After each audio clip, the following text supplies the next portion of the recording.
Vamos a dar inicio a la conferencia que va a impartir Eva María Montes Moya, profesora de la Universidad de Jaén y con una larga trayectoria en los análisis medioambientales, especialmente en la analítica de semillas.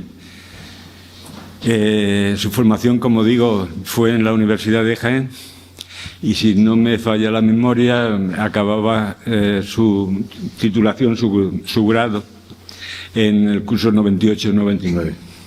¿Cómo lo sabes? Sí, porque fue el primero que yo estuve allí. Y a partir de ahí ha tenido una larga etapa formativa y como investigadora en centros de los más dispares, muchos nacionales, pero también extranjeros. De manera que la experiencia y los conocimientos que ella ha adquirido han sido posibles por una dedicación continuada en el tiempo y unos contactos bastante interesantes. Me consta que su dedicación última va a tener una buena respuesta en un sitio como Jaén, está en el olivar y en la identificación de las variedades y especies que a lo largo de la secuencia están presentes en nuestro entorno. De manera que ella empezó a trabajar con nosotros desde el inicio, desde el proyecto que formalizamos en 2010, y se iba a ocupar del campo de los análisis medioambientales. En ese conjunto estaban, por un lado, la fauna.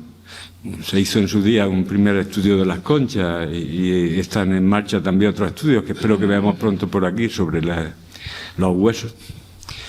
Y sobre todo su dedicación principal iban a ser aquellas muestras que se obtienen por flotación de los sedimentos, algo que hemos hecho de manera sistemática de todos los estratos que a lo largo de estos años hemos conseguido excavar. No se pueden hacer de toda la tierra que movemos en la excavación, pero sí hemos querido recuperar la evidencia de cada uno de los estratos.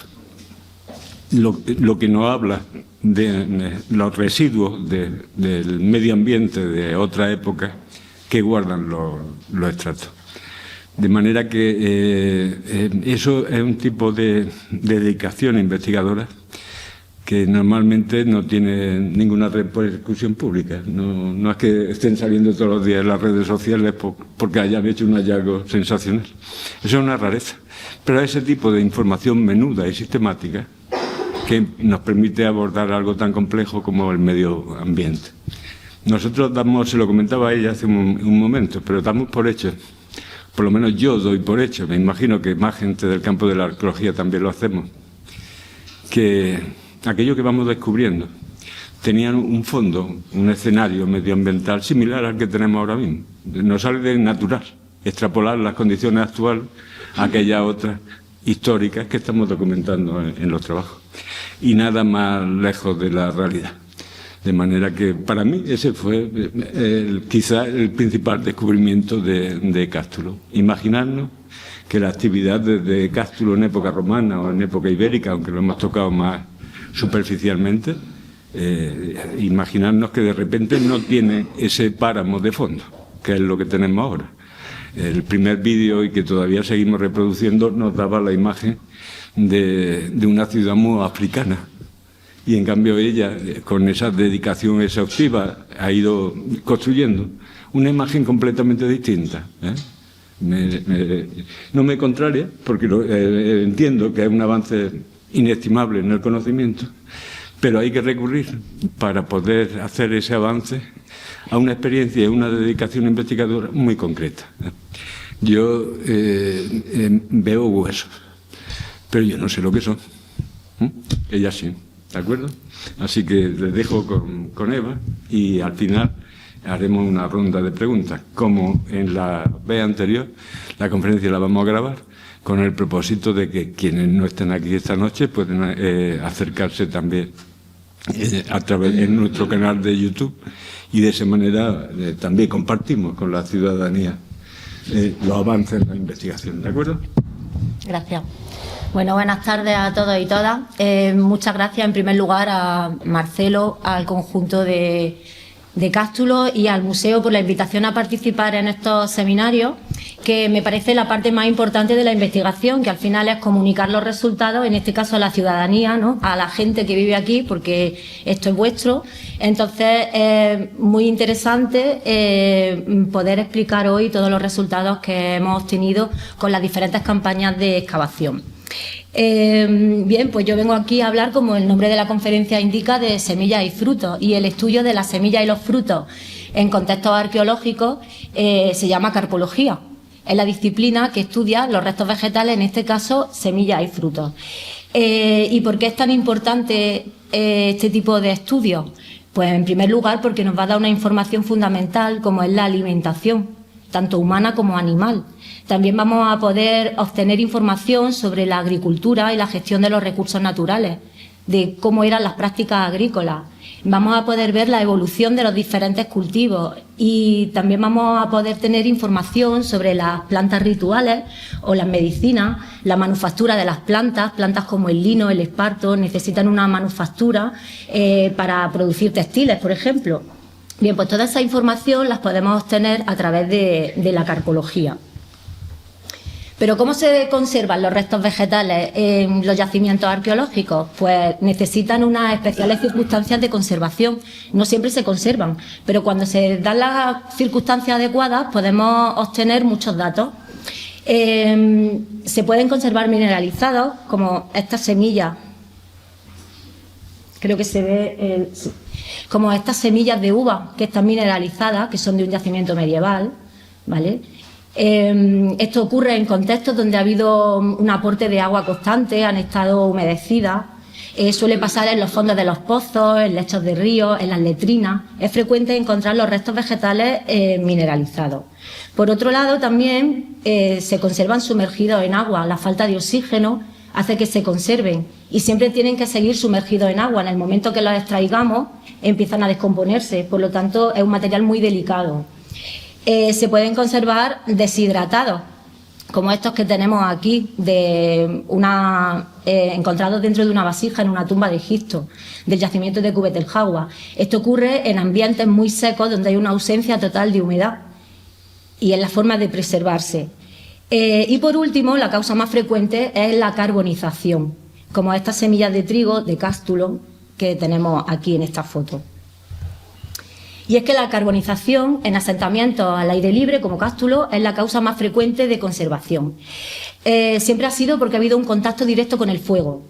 Puede ser porque haya habido un incendio fortuito, un incendio en un almacén, accidentes en la preparación de alimentos en el fuego y los restos vegetales caen al fuego y por eso se conservan. O a veces intencionadamente, cuando han sido utilizados como combustible o, por ejemplo, cuando se han tostado los cereales, por ejemplo, que muchas veces se tuestan antes de almacenarlos. Por eso es muy interesante muestrear todos los niveles en la excavación, que pueden ser niveles de incendio, basureros, hoyos de poste, hogares, hornos, siempre zonas donde se han podido realizar actividades en las que el fuego esté presente, incluso también las tumbas, ¿no? Cuando ha habido cremaciones, ha habido ofrendas, espacios rituales donde se han ofrendado comida o se han ofrendado cereales, leguminosas, que se han quemado como parte del ritual.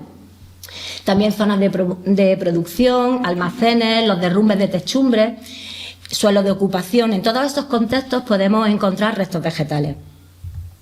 En este caso les traigo una foto de un conjunto de trigo que encontramos aquí en Cástulo, perteneciente al entre los siglos V y VIII.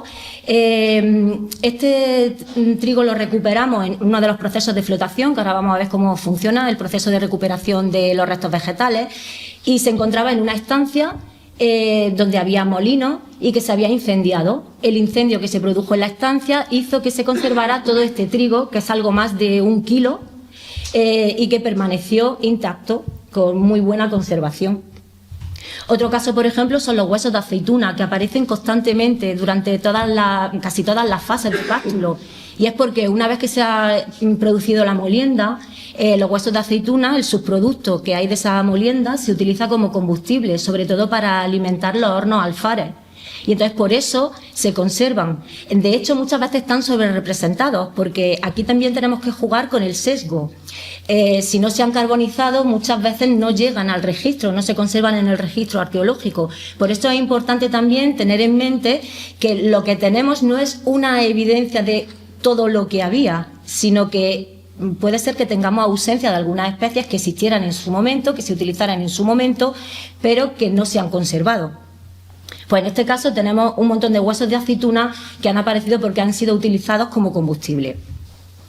¿Y cómo recuperamos estos restos? Pues aquí quiero insistir en la importancia de tomar muestras durante la excavación. Esto es un problema con el que me llevo encontrando desde los inicios de mi carrera investigadora, y es que sí, en algunos proyectos se toman muestras para la recuperación de este tipo de restos, pero actividades sobre todo de urgencia o otro tipo de excavaciones que no están familiarizadas con el método o que no cuentan con especialistas en su equipo, pues muchas veces no cogen muestras.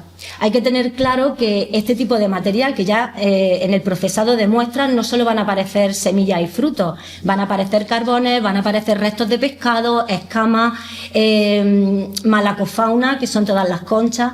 Entonces, si no cogemos muestras y no recuperamos este material acaba en las terreras, y es también material arqueológico que tiene que ser tenido en cuenta, y nos da una información tan importante como es la alimentación, el medio ambiente, el uso de las plantas por parte de las comunidades, que al fin y al cabo es la causa de la subsistencia de todas las comunidades a lo largo de la historia.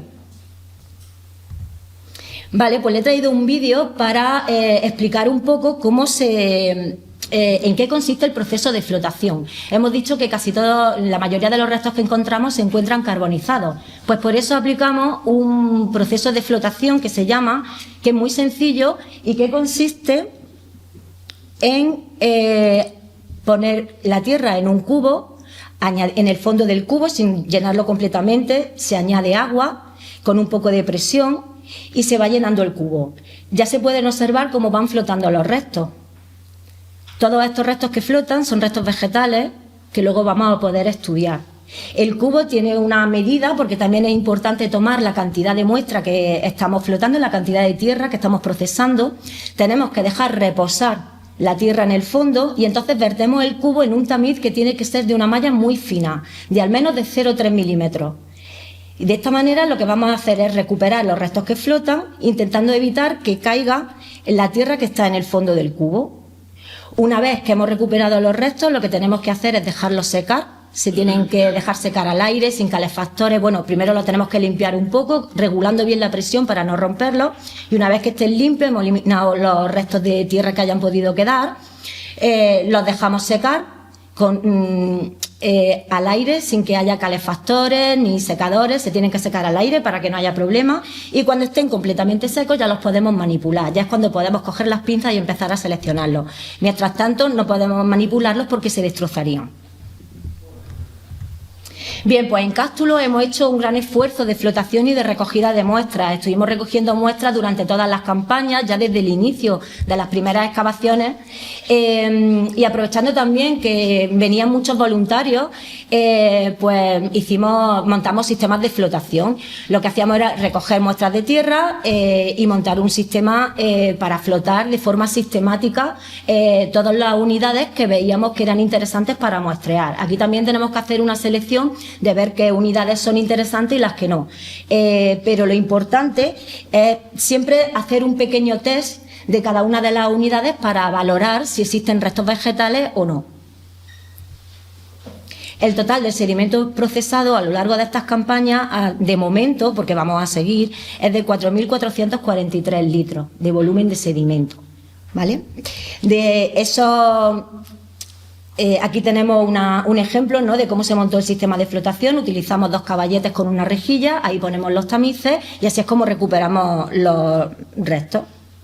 En este caso de aquí vemos el conjunto de trigo que antes les he enseñado, y aquí pues tenemos algunos de los huesos de aceituna, no sé si se ven bien porque son un poco pequeños, de los niveles en los que nos salían estos restos.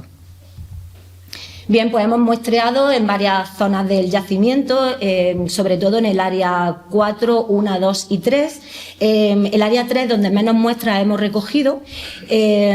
Aquí tienen ustedes un desglose de la cantidad de sedimento que se ha procesado por área, y aquí solo pongo el sedimento en base a las muestras que han dado positivas, porque también hemos flotado muestras que han dado negativas en restos vegetales. Entonces, esos datos no los he incluido aquí, de momento.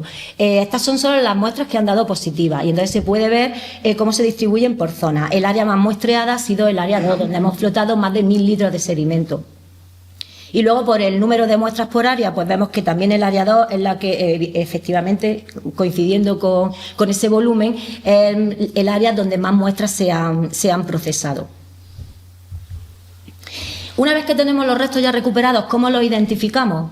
Bien, pues esto se realiza aplicando los criterios de identificación botánicos a nivel de género y especie, y lo que necesitamos es una lupa binocular, un microscopio estereoscópico, como este que ven aquí, atlas de identificación donde vienen los criterios discriminatorios de cada especie y las partes de cada especie donde nos tenemos que fijar para poder identificarlas, y también una colección de referencia con especies actuales para poder compararlas con las arqueológicas. Cuando nosotros hemos terminado de la flotación, lo que tenemos es una muestra como esta, y ahora aquí es donde hay que empezar a seleccionar las semillas. Normalmente esto se hace a ojo, con unas pinzas, con mucha paciencia, y es cuando se empiezan a seleccionar semillas. Hay que tener un poco de experiencia, pero sobre todo la experiencia donde viene es la identificación, en poder diferenciar entre las especies. Como pueden ver aquí hay de todo. Alguna piedra se ha colado, hay fauna, por lo tanto hay que separar todos los restos, y cada especialista estudiará los restos correspondientes a su disciplina. En mi caso, yo, carpóloga, me quedo con las semillas y los frutos. Bien, pues aquí también tenemos un desglose de un poco de los resultados a nivel cuantitativo, ya por época. Podemos ver que la época en la que más volumen se ha procesado es la tardoantigüedad, entre el siglo V y el VIII. Tenemos casi 1000 litros de sedimento pertenecientes a esa época. La época ibérica y la época alto imperial son las que menos sedimento hemos obtenido, pero sin embargo han dado bastantes restos. Y luego también, en cuanto a número de muestras estudiadas, el periodo tardoantiguo sí que es verdad que es el que más muestreado tenemos y en el que más restos hemos podido recuperar, y por lo tanto tenemos un espectro de plantas más completo. En cuanto al número de taxones identificados, el número de taxones, el número de especies que hemos podido identificar, pues en la época tardoantigua sí que es verdad que hemos recuperado hasta 33 especies diferentes, pero bueno, no está mal. En el ibérico muy pocas, solo teníamos 3 muestras, 9 especies, en la época republicana 10 especies, en época alto imperial 5 especies, pero con mucha cantidad de restos de cada una de ellas, ahora lo vamos a ver, y en total hemos podido identificar 3089 restos, que no está nada mal, y 56 unidades que han sido positivas. Cuando hablo de unidades me refiero a unidades estratigráficas. Bien, pues aquí tienen un listado de las 32 especies que hemos podido identificar en Cástulo. Estas fotos son fotos de especies de aquí del yacimiento. En primera línea tenemos a los cereales, porque algo que tenemos que hacer como base de la disciplina es, en primer lugar, diferenciar entre las especies silvestres de las cultivadas. Eso también es muy interesante. El tema de la agricultura es lo que a nosotros nos va a aportar muchísimos datos, sobre todo sociales y económicos. Entonces, en primer lugar tenemos los cereales, donde hemos podido identificar 3 especies de trigo y una de cebada, la cebada vestida, el trigo desnudo, que es el trigo harinero, del que se hace el pan, la harina, y luego el trigo farro y la escaña, el Triticum dicocum y el Monococcum, que son cereales vestidos. Estos son de los cereales que primero se domestican en la península ibérica. Son cereales vestidos porque son cereales cuya gluma, que es la cáscara que envuelve al grano, está fuertemente adherida. Entonces es muy difícil separarla y necesitan un procesado diferente. Pero luego para forraje son muy utilizados porque la paja suele ser un poco más fina. En el caso de las leguminosas hemos encontrado 5 especies de leguminosas. Hemos encontrado guisante, lenteja, almorta y guija. La almorta y la guija en cada sitio se llama de una manera, se parecen, también se llaman chícharos en muchas ocasiones. Lo tienen ustedes aquí. En cuanto a plantas oleaginosas y textiles hemos podido identificar lino, también algo de esparto, que lo hemos puesto en la vegetación natural, porque la vegetación natural me refiero a todas las plantas que forman parte del entorno, que no son cultivadas ni tampoco son malas hierbas ni plantas que son compañeras de los cereales, de los cultivos. En cuanto a los frutos, tenemos una gran variedad de frutos. Tenemos nueces, olivo, por supuesto, ciruela, almendro, melocotón, bellotas, que también pertenecen a la vegetación natural, y vid. Aunque pertenecen a la vegetación natural, sí que las he puesto dentro de los frutos porque, bueno, considero que es importante, que también tienen un aprovechamiento económico. Y en cuanto a las malas hierbas, pues encontramos sobre todo eso, plantas compañeras de los cultivos y también algunas especies de pastizal. Tenemos avena, bromo, festuca, malva, que está muy asociada a los ambientes antrópicos, medicago, el alpiste, rabanillo silvestre, en fin, una serie de plantas silvestres que con frecuencia aparecen asociadas a los campos de cultivo y a entornos antrópicos.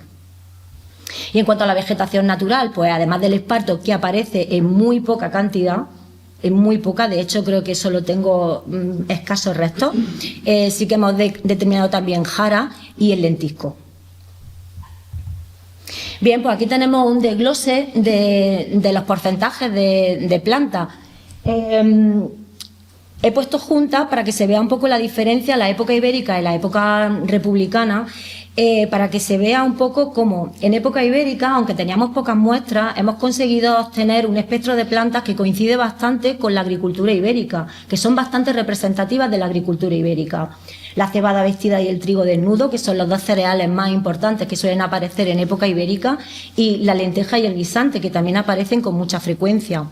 En el caso del acebuche, he puesto acebuche y no olivo, porque según nuestros datos, en época ibérica, nosotros hasta el momento en el Alto Guadalquivir no hemos podido identificar olivo cultivado, o al menos no tenemos indicios del cultivo del olivo en época ibérica. Esto para nosotros, en nuestros datos, ocurre después. En nuestra evidencia, porque no tenemos que dejar de pensar que estos restos son evidencia directa del uso de las plantas en la época que estemos estudiando, pues nuestras evidencias nos dicen que de momento en época ibérica no podemos hablar de un cultivo del olivo. Tenemos muy pocos fragmentos, ni siquiera tenemos individuos completos, y además estos fragmentos creemos que pueden venir acompañando a la leña que se utiliza como combustible, porque en los carbones sí que aparece con bastante frecuencia. Entonces probablemente venían con la leña que se utilizó en el fuego y por eso se han carbonizado. Y luego otro cultivo muy representativo de época ibérica, que es el almendro, que sí que lo encontramos con mucha frecuencia. El almendro, y ahora veremos un poco más adelante, es un fruto que tiene un pericarpio duro. El pericarpio es la cáscara. Entonces, ¿qué pasa? Que también se utiliza como combustible y por eso también lo encontramos con bastante frecuencia en las muestras, porque se ha utilizado para alimentar los hogares. De hecho, todavía en algunos sitios ya cada vez quedan menos, pero podemos ver estufas que se alimentan con cáscaras de almendra, o yo al menos eso lo he visto en alguna zona. Pues bien, tenemos este espectro de plantas donde si hacemos un desglose de los grupos, podemos ver que los cereales es el grupo más importante, seguido de los frutos. Pero si nos vamos a época republicana, donde tenemos algo más de muestras, creo que 12 si no recuerdo mal, aquí ya vemos cómo cambia un poco ya el panorama. Y aquí lo que tenemos es que disminuye la cantidad de cereales y aumenta más que la cantidad, la importancia de los cereales y aumenta la importancia de los frutos. Aquí nos comienza a aparecer más fragmentos de huesos de aceituna y sí que los porcentajes empiezan a aumentar, pero al mismo tiempo también nos aparecen otros frutos, aparte del almendro, como veíamos en la época anterior. Aparece el melocotón, aparece la nuez y otra vez volvemos a hablar, en el caso de la nuez, de un fruto que tiene el pericarpio duro y que probablemente las cáscaras, estás comiendo nueces, las cáscaras de las nueces las arrojas al fuego. cuando las consumes. Entonces, por eso se conservan, se carbonizan y se conservan. Aquí vemos que la lenteja ya no aparece y la única especie que aparece de leguminosa es el guisante. Y en cuanto a los cereales, pues siguen apareciendo las dos mismas especies, la cebada vestida y el trigo desnudo, pero sí que vemos un aumento de la importancia del trigo. Pasamos a la siguiente época, la época altoimperial, a partir del siglo I después de Cristo. Aquí ya sí que vemos un cambio verdaderamente importante, y es sobre todo con el cultivo del olivo. Es el único frutal que no aparece en las muestras que hemos estudiado, que vuelvo a recordar que no son muchas, pero es muy indicativo que solo aparezca ese fruto y no aparezca ninguno más. No nos aparecen leguminosas y nos aparecen cereales, pero con unos porcentajes mucho más bajos. Es decir, aquí sí que vemos que el olivo comienza a tener importancia. Y aparte, ya no solo eso, sino que empiezan a aparecer individuos completos, empiezan a aparecer las aceitunas completas, cuando antes solo eran fragmentos. Y ya en época bajo imperial vemos que el panorama no es muy distinto, sigue proliferando o predominando, más bien dicho, el olivo sobre el resto de especies. El trigo y la cebada siguen presentes y tenemos otra especie que aparece, que antes no había aparecido, que era la vid. Tenemos, me resulta llamativo que en las fases que estudiamos de cástulo la vid no aparezca ni siquiera en contextos ibéricos, cuando es una planta un frutal bastante frecuente en época ibérica. Sin embargo, aquí solo nos aparece a partir de época bajo imperial. No la tenemos detectada de momento en otra época. Bueno, después en época visigoda sí, pero hasta época bajo imperial no la tenemos constatada. Sin duda es porque están más preocupados de otros cultivos que del cultivo de la vid. Irían a otro sitio a por el vino. Y en cuanto a la tardoantigüedad, aquí es donde más muestras hemos recuperado y vemos cómo el espectro de plantas se abre. Hay mucha más variedad de especies. Los porcentajes se reducen un poco, pero hay más variabilidad. Seguimos teniendo un predominio del olivo sobre el resto de las especies. Estamos hablando de especies cultivadas, ¿vale? Quiero recordar que aquí solo estamos hablando de especies cultivadas. Pero vemos cómo el olivo predomina sobre el resto de especies. Aparecen una mayor variedad de cereales. Tenemos juntos ahora la cebada vestida y los trigos desnudos y vestidos. Ahora tenemos 3 especies de trigo y una de cebada. En cuanto a las leguminosas, vemos que hay más variedad también. Ahora vuelve a aparecer la lenteja, tenemos guisantes, los guijos y la almorta de monte, el haba. Y vemos que también aparece el lino, en muy poca cantidad, pero está presente. En cuanto a los frutos, vemos que también hay mucha más variedad. Ahora tenemos ciruela, tenemos melocotón, también tenemos restos de bellota, y la vid tiene un porcentaje mucho más alto que en especies en periodos anteriores. Esto se debe a que aquí el muestreo se ha intensificado. Hemos recuperado mucha más cantidad de tierra, hemos cogido muchas más muestras, hemos estudiado muchas más unidades estratigráficas y por lo tanto hay una mayor representación. Sería interesante aumentar el muestreo en las épocas anteriores que hemos visto para ver qué pasa con los cultivos que no nos aparecen, porque seguramente estaban ahí pero no han llegado al registro. Pero lo que sin duda es muy importante es la aparición a partir del siglo I, cómo empieza a ascender los porcentajes de olivo sobre el resto de las especies. Para hacer un poco más, una de las cosas que hemos visto antes que era muy interesante, que es interesante en carpología, es ver cómo evolucionan los cultivos. En el caso de los cereales, aquí tienen algunas semillas de las encontradas aquí en Cástulo. Todo el material que estoy poniendo es de aquí de Cástulo. Podemos hacer un desglose de los cereales por época y bueno, podemos ver, como hemos visto antes en época ibérica, como tenemos solo 2 especies cereales que nos aparecen. A partir de época alto imperial se incorpora un nuevo tipo de trigo, que es el Triticundicocum, el trigo farro. Luego en época bajo imperial vemos también que solo tenemos 2 especies y de nuevo en la tardoantigüedad se vuelven a incorporar los trigos vestidos. Si hablamos de las leguminosas, en el caso de las leguminosas tenemos que tener en cuenta que quizás sea el grupo de plantas que más difícilmente se conservan. ¿Por qué? Porque la mayoría de las veces su consumo no está asociado al fuego. Las leguminosas se utilizan tanto como para consumo animal como para consumo humano. Hay algunas especies como los Lathyrus, que son las almortas o el guijo, que se utilizan más para consumo animal y también para el forraje. Sin embargo, especies como el haba, el guisante y la lenteja sí que están destinadas al consumo humano, aunque es muy frecuente encontrar mezcla de estas especies porque muchas veces se hacen preparados para el ganado dependiendo del momento en el que estén. Por ejemplo, si están criando, se mezclan cereales con leguminosas para darle más aportes, y esto es frecuente también encontrar los cereales y leguminosas mezcladas. Pero en el caso de las leguminosas, pues muchas veces no se conservan y siempre aparecen con porcentajes más pequeños que los cereales. Esto no quiere decir que fueran menos importantes, simplemente que no han llegado hasta nosotros los restos, que ha sido más difícil que se conserven. Vemos en época ibérica cómo la lenteja está presente y junto con el guisante a los mismos niveles.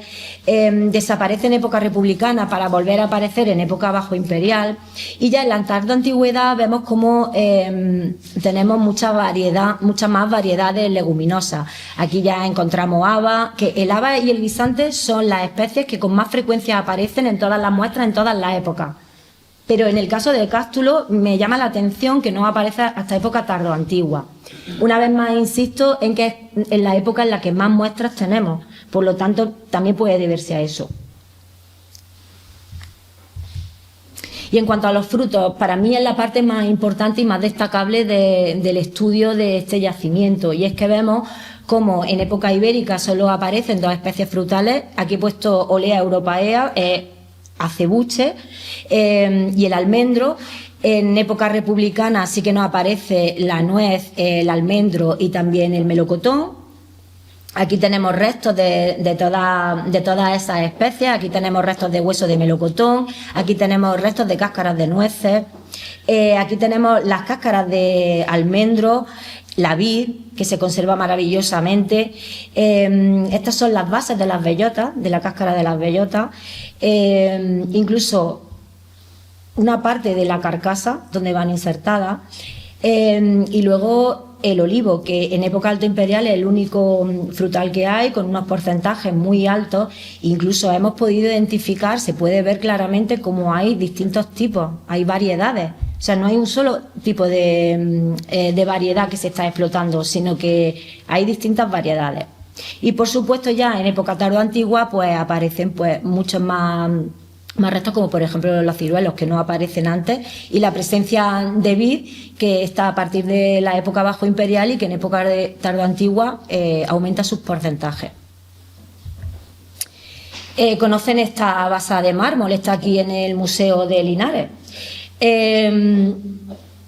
Esta basa de mármol tiene una inscripción, y cito lo que dice la interpretación que se hace, lo que está escrito en la descripción de la pieza en la página del Museo de Linares, que dice que hacia el año 130 después de Cristo se dispuso en algún sitio público de la ciudad de Cástulo, para el general conocimiento de sus habitantes, la portada de una ley del emperador Adriano sobre asuntos del olivar y aceite de oliva.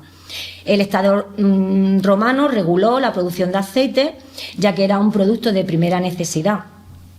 Esto es muy interesante porque cuando hablábamos antes de los frutos, hay que tener en cuenta que los frutos implican un cambio muy importante tanto en la agricultura como en la sociedad.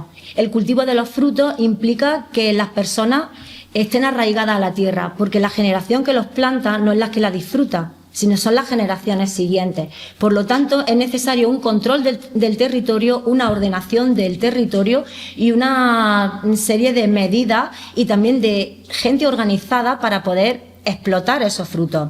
Se elaboran productos básicos tan importantes como el aceite o el vino, que se pueden exportar. Por lo tanto, su regulación es fundamental en esta época. Y aquí tenemos un ejemplo. Conocíamos la existencia de la importancia del olivo en Cástulo por esta basa que había, pero no teníamos la almazara, todavía no se han descubierto la almazara. Y ahora ya por fin tenemos los huesos de aceituna, que sí que nos están hablando que son evidencias directas de ese cultivo del olivo y además de un cultivo en gran medida. No es un cultivo pequeño y local, sino que se exporta. No solo vamos a encontrar los huesos de aceituna como estos que ven aquí, carbonizados, donde además pueden ver que tienen diferentes formas y que incluso se pueden observar variedades. También vamos a encontrar los embriones. Los embriones se encuentran dentro de los huesos de aceituna. Cuando se parten, esos embriones salen. Así que muchas veces tenemos fragmentos, pero para nosotros es importante también saber si esos fragmentos se han roto se han roto en el sitio o no, y eso lo vemos con la presencia de los embriones. Con el estudio del olivo, nosotros aquí en el Alto Guadalquivir, desde el Instituto de Arqueología Ibérica, llevamos mucho tiempo décadas, investigando sobre el origen del cultivo del olivo en el Alto Guadalquivir, porque como ya he dicho antes, en época ibérica no tenemos indicios de ese cultivo, ¿no? Hasta época romana, cuando empezamos a ver que aparecen huesos de aceituna en gran cantidad y que empiezan a aparecer también la almazara. Entonces llevamos desarrollando líneas de investigación sobre ese tema durante mucho tiempo. Por lo tanto, Cástulo ha sido una pieza fundamental en nuestros estudios, porque nos ha proporcionado un material de primera categoría por la conservación que tiene, por la cantidad de muestras que hemos podido recuperar y también por la importancia de la ciudad, ¿no? Que ya hemos visto que existe una base que reconoce la importancia del aceite en esta época y por lo tanto nos faltaba encontrar el material para ahora poder profundizar mucho más en definir bien cómo se introdujo ese cultivo, en qué momento concreto empezó, cuáles son las variedades implicadas en el proceso, qué variedades eran todas las variedades extraídas de fuera o si se han utilizado variedades locales de acebuche para hacer injertos y producir nuevas variedades. Todo ese tipo de cosas es lo que nosotros queremos averiguar. Y teniendo en cuenta eso, hemos tenido varios proyectos sobre este tema. Uno de los últimos que hemos terminado es el proyecto Arqueogen, que es un proyecto del Plan Andaluz de Investigación de la modalidad frontera, y es un proyecto que trata sobre el origen y la evolución del olivo en la península ibérica y en el que hemos incluido material de Cástulo para su estudio. Con este proyecto lo que estamos haciendo es morfometría, que es analizar los contornos y la simetría de los huesos de aceituna para ver si podemos ver aproximaciones con las variedades o por lo menos aproximarnos de dónde procedían esas variedades. Esto también lo estamos contrastando con análisis de ADN y ahora mismo estamos procesando todos los resultados que hemos obtenido y en breve empezaremos con las publicaciones, así que iremos avanzando resultados poco a poco. Y por último, para finalizar, recientemente, en este año 2004, se me ha otorgado una beca Leonardo de la Fundación BBVA, que es una beca para el desarrollo de proyectos de investigación, y he presentado un proyecto que se llama ¿Quién levantó los olivos?, para conocer el origen de la olivicultura a través de la arqueobotánica, y en este proyecto lo que pretendemos hacer es analizar varios asentamientos, Marroquíes Bajos, Puente Tabla y sobre todo Cástulo, para poder profundizar un poco más en el material arqueobotánico, en el material carpológico en este caso, para hacer nuevas analíticas. En el caso de Cástulo, este yacimiento es fundamental para este estudio porque tiene una secuencia cronológica muy amplia y nos permite comparar épocas. Tenemos desde los inicios de la época ibérica hasta de momento la tardoantigüedad, pero luego viene la época medieval, que también hay estructuras, es decir, que es una secuencia cronológica muy amplia que nos puede dar una evolución muy completa del cultivo del olivo. Y lo que pretendemos con este proyecto es hacer dataciones por radiocarbono, con carbono 14, hacer dataciones para poder definir bien las cronologías. Tenemos que tener en cuenta que aquí en Cástulo la producción de aceite es tal que encontramos huesos de aceituna por todos lados. En arqueología es frecuente encontrar rellenos de estructuras que no pertenecen a la misma época de la estructura, porque los procesos postdeposicionales a veces han sido diferentes y entonces no han rellenado en la misma época la estructura. Por lo tanto, es interesante hacer dataciones radiocarbónicas para ver si todos los huesos de aceituna que tenemos asociados a cada época corresponden de verdad a esa época o corresponden a otro momento. Y por otro lado también queremos hacer análisis de isótopos estables, de carbono 13 y nitrógeno 15, y con esto lo que son analíticas que se hacen sobre los huesos de aceituna, y con esto lo que pretendemos ver es sobre todo estudiar las condiciones en las que se cultivaban los olivos en la antigüedad, cómo se cultivaban esos olivos, si había aporte hídrico, si estaban irrigados, si estaban fertilizados, si se utilizaban unas variedades que fueran más resistentes que otras. Toda esta información también unida al anterior proyecto que he comentado, donde se están viendo también análisis de ADN, lo que también pretendemos saber es de dónde proceden esas variedades, porque los análisis de ADN sí que nos pueden decir si esas variedades proceden del norte de África, de Italia, Grecia, podemos ver de dónde proceden y establecer cuáles han sido las vías de propagación y de introducción. Y bueno, por mi parte, esto es todo, tenemos que seguir trabajando, tenemos muchas cosas pendientes, de hecho en la campaña siguiente y la que ya se ha finalizado también tenemos muestras por estudiar, tenemos que terminar de definir algunas cronologías porque tenemos las muestras flotadas, pero hay que terminar de definir algunas cronologías para poderlas estudiar en profundidad. Y queda mucho por hacer. Esto, como quien dice, no ha hecho nada más que empezar, aunque llevemos muchos años trabajando. Y creo que espero, dentro de un par de años, volver aquí con resultados nuevos, sobre todo sobre cómo se cultivaban los olivos en la antigüedad y quién levantó los olivos. Pues a ver si pronto puedo volver a comentarles más cosas. Y muchas gracias por su asistencia y su atención.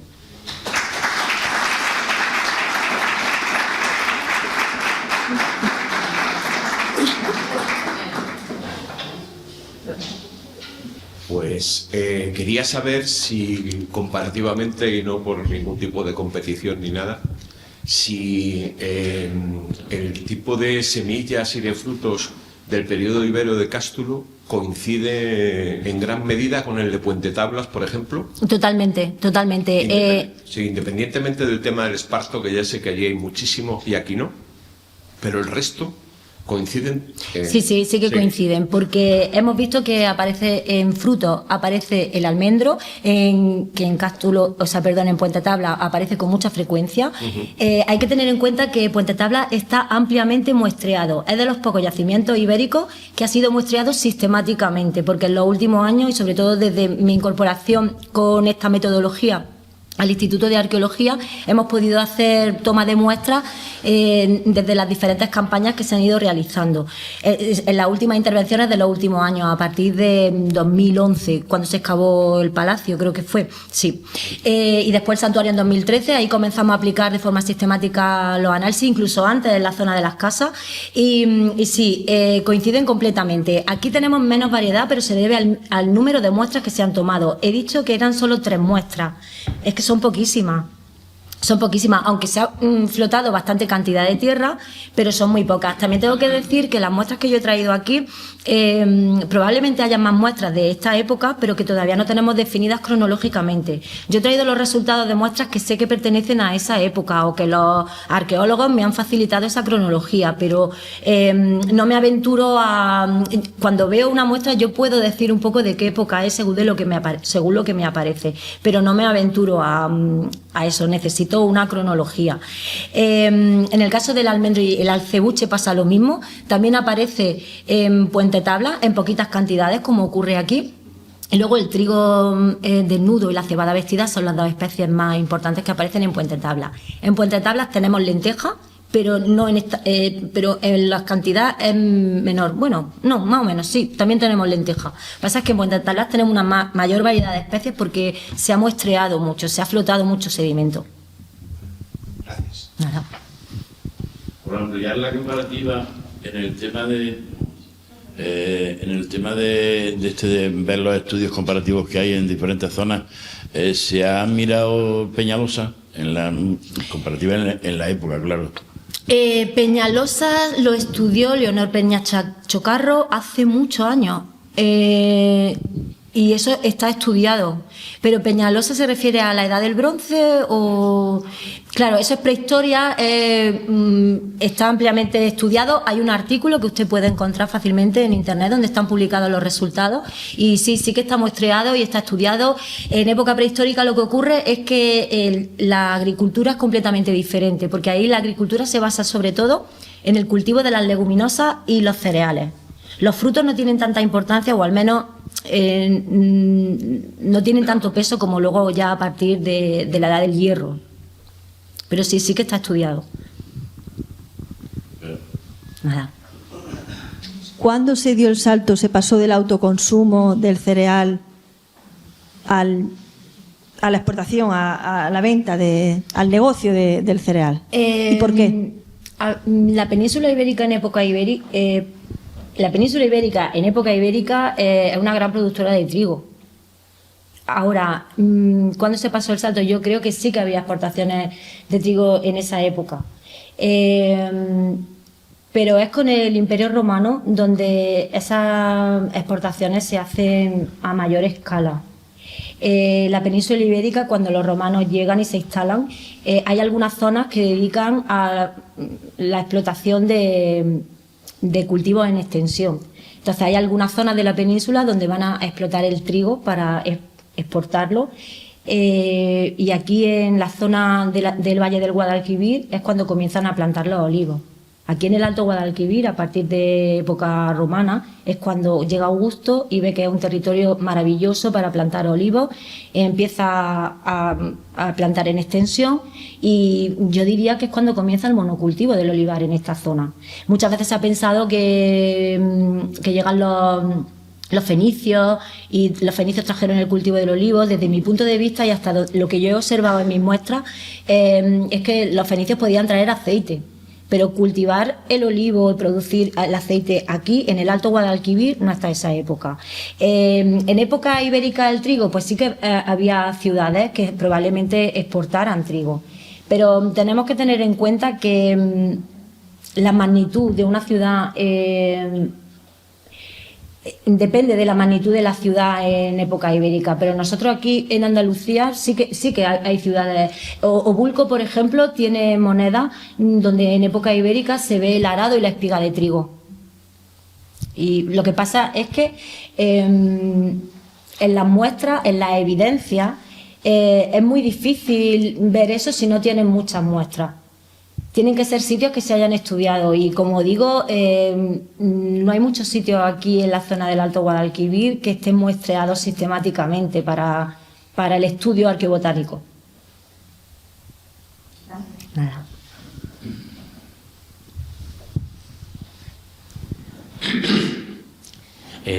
Con la presencia de los cartagineses aquí en Cástulo, el aceite se extrae del olivo, se sigue utilizando el acebuche. ¿Qué importamos de los cartagineses en el tema del aceite? No sabría decirle. Yo lo que observo en las muestras es que es a partir de época romana cuando yo lo que veo son contextos romanos. Contextos cartagineses, ¿se refiere aquí a Cástulo? Me refiero en general. En general. Parece que en los estudios sobre la extracción del aceite en el mundo cartaginés eran más avanzados que la de los mismos romanos. Eso es cierto. Pero el romano aprovecharía y engrandecería esa cultura. Es cierto que los fenicios ya producen aceite, pero no lo producen aquí en la península ibérica. Me refiero más tarde, ya a esos fenicios que se asientan en Cartago, los que vienen aquí a... Bueno, la zona de Levante es muy diferente en ese aspecto, porque en la zona de Levante, con los contactos coloniales, sí que tienen algunas zonas donde tienen prensas que se interpretan como prensas de aceite. Y ellos sí que hablan de, otros investigadores, compañeros míos, sí que hablan de una producción de aceite ya en época de las colonias. Claramente los contactos coloniales son los que hacen que se instauren los cultivos y además esto no se produce de la misma forma ni en el mismo momento en todos los sitios, en cada sitio es diferente. También tiene que ver mucho con el control político. En algunos sitios se adopta ese cultivo, en otros no y en otros se impone. Entonces varía mucho de unos sitios a otros. En la zona de Levante yo sí que sé que ellos sí que tienen indicios de una producción de aceite anterior a las fechas que nosotros barajamos aquí en el Alto Guadalquivir. Aquí no es hasta época romana, no tenemos datos antes. Sin embargo, en la zona de Levante sí que tienen algunos indicios. Gracias.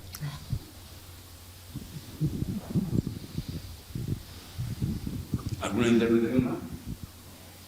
Pues agradecer a Eva que haya estado esta tarde con nosotros y efectivamente esperamos que dentro de un par de años, largo se me hace, tengamos alguna novedad, ¿vale? Gracias a vosotros.